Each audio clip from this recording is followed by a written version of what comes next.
Assalamualaikum warahmatullahi wabarakatuh. Bismillahirrahmanirrahim. Alhamdulillahirrabbilalamin.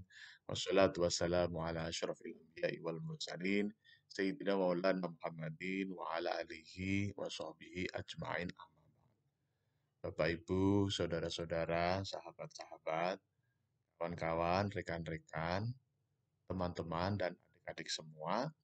Alhamdulillah kita bisa bertemu kembali dalam Ainur Rafiq Dalam Channel. Untuk edisi yang ke-198 ini, kita ingin melanjutkan pengenalan kita, pemahaman kita tentang ilmu mantik. Bagaimana kita sampaikan di edisi sebelumnya, bahwa kita sudah sampai kepada pengenalan tentang al-mu'arrif atau at-ta'rif atau dalam bahasa Indonesianya adalah definisi. Bagaimana disampaikan di edisi sebelumnya bahwa secara garis besar al-mu'arrif itu dibagi menjadi tiga secara garis besar.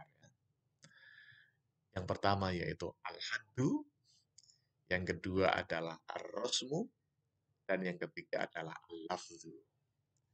Namun demikian ternyata pembagian besar ini oleh ulama ilmu mantik masih ada perinciannya lagi.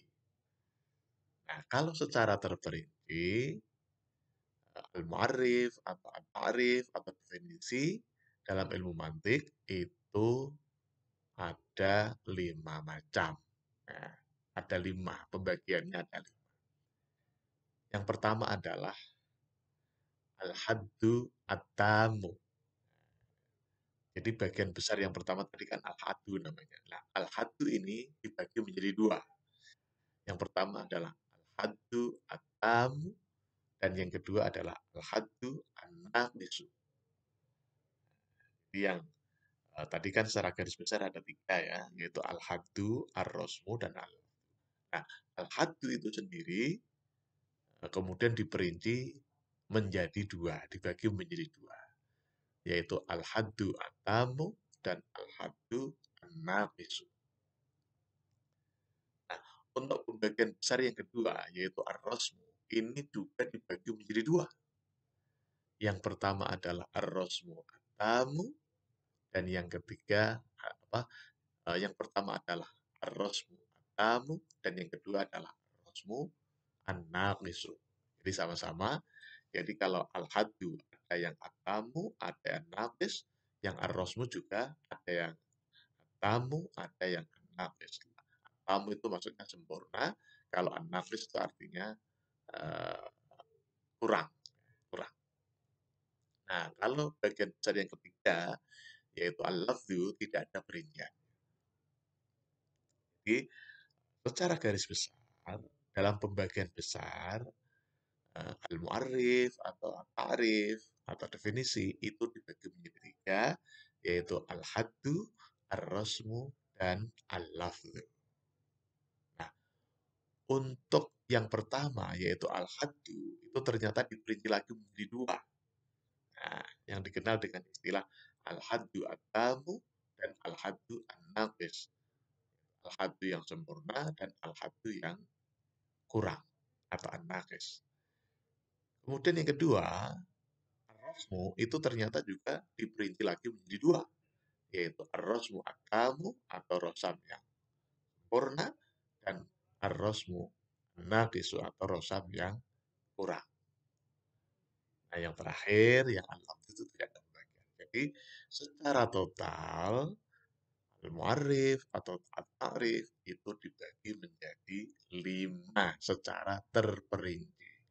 Yang pertama, al-haddu at-tamu, yang kedua, al-haddu an-naqisu, yang ketiga, ar-rosmu at-tamu, yang keempat, ar-rosmu an-naqis, yang kelima adalah al-lafzu.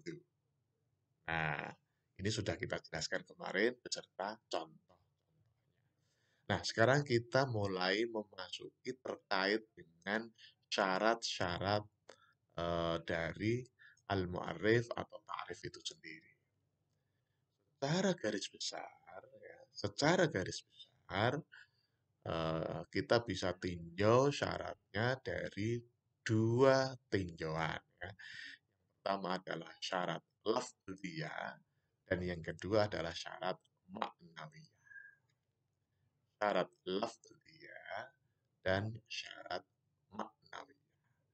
Nah, untuk saat ini kita fokus ke yang maknawiyah.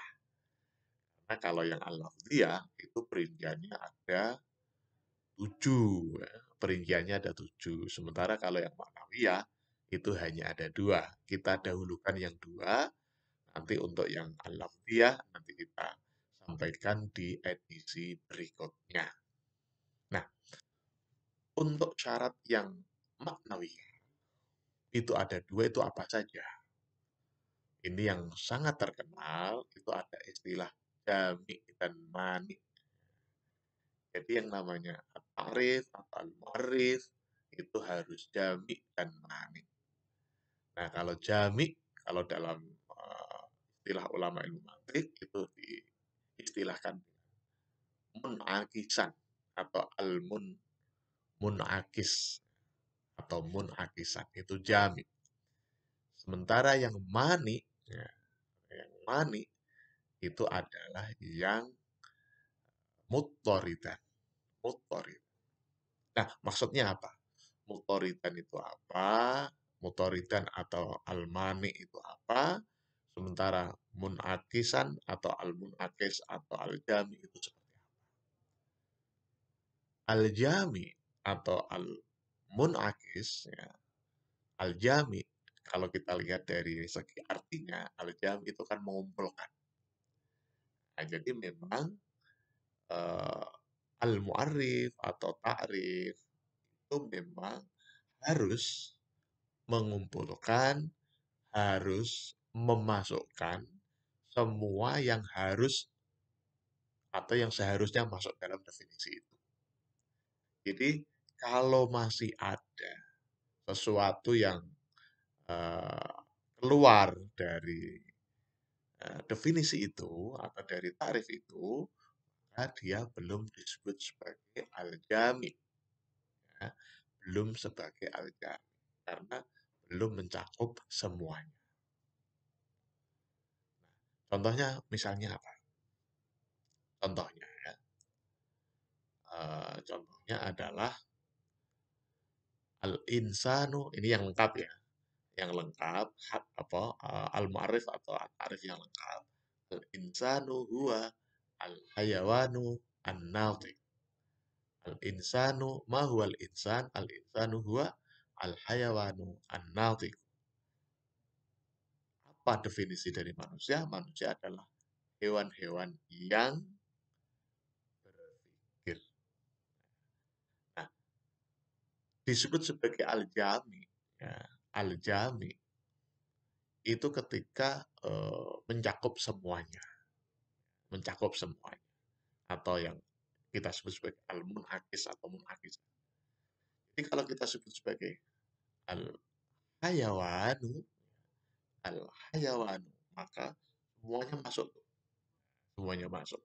Jadi semua yang termasuk dalam kategori hayawan berarti masuk semua. Nah, itulah yang kita kenal dengan istilah al-jami. Al-jami. Berbeda dengan ketika kita mendefinisikan al-insanu itu hanya an-natiku. Jadi tidak semuanya masuk. Tidak semuanya. Jadi al-jami. Nah, yang kedua itu adalah al-mani'u. Al-mani'u itu mencegah. Mencegah. Jadi memang yang namanya al-mu'arrif atau ta'rif itu tidak boleh memasukkan sesuatu yang seharusnya tidak masuk. Nah, itu namanya mencegah. Mencegah ya. Jadi kalau misalnya kita sebut misalnya al-insanu huwa al-hayawan. Nah, gitu saja. Ini memang dia jamin, tapi nanti semuanya masuk. Jadi al-insanu huwa al-hayawan. Nah, itu tidak pas. Ya. Itu tidak pas atau tidak diterima dalam membuat definisi atau membuat takrif atau al-mu'arrif. Memang dia jami, tapi dia tidak manik. Dia tidak manik. Dia semuanya masuk, tetapi ketika semuanya masuk, berarti itu definisi yang kurang sempurna. Makanya ketika disebut sebagai al-insanu huwa al-hayawanu an-nautiq, di sini sudah ada jami, yaitu semua hewan, tetapi ada al-maniknya, yaitu an-nautiku, jadi yang berpikir saja. Jadi semua hayawan yang berpikir itu adalah manusia. Jadi kalau misalnya al-insanu huwa al-hayawan, ya, huwa al-hayawan, ini berarti eh, belum eh, kalau disebut sebagai hayawan gitu saja ya, ini berarti belum manik, belum manik. Tapi kalau disebut sebagai nautik, maka di sini jaminya belum ada. Nautik itu siapa? Nah, itu ya, jelas ya. Nah, oleh karena itu, ketika kita sebut sebagai al-mu'arrif atau al-ta'rif, dia harus otoritan atau manik, mencegah sesuatu yang seharusnya tidak masuk.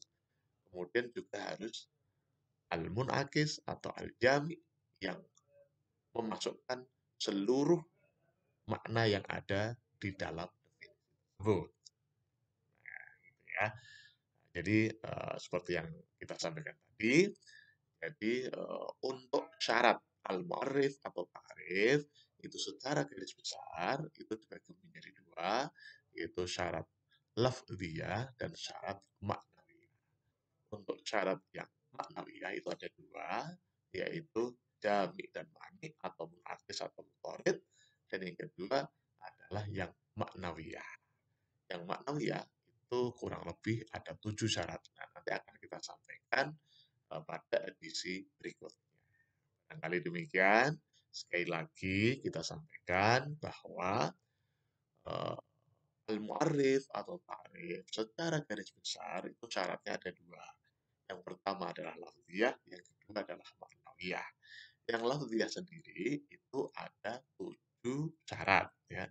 Yang maknawiyah sendiri itu ada dua. Nah, kita untuk saat ini fokus kepada yang maknawiyah. Yang maknawiyah itu syaratnya ada dua, yaitu yang pertama harus al-mani dan yang kedua harus al-jami. Maksudnya al-mani itu mencegah yang seharusnya tidak masuk, kemudian al-jami itu harus memasukkan seluruhnya yang seharusnya masuk di dalam definisi tersebut. Contoh, kalau misalnya yang sempurna insanu huwa al-hayawanu an-natiq. Ini sudah jami dan mani karena mencakup semua hewan, tetapi juga mani hanya yang berpikir saja. Terima kasih. Kita ucapkan tagline kita. Sukses di dunia, bahagia di dunia. Sukses di akhirat, bahagia di akhirat. Amin, amin, amin. Terima kasih. Assalamualaikum warahmatullahi wabarakatuh.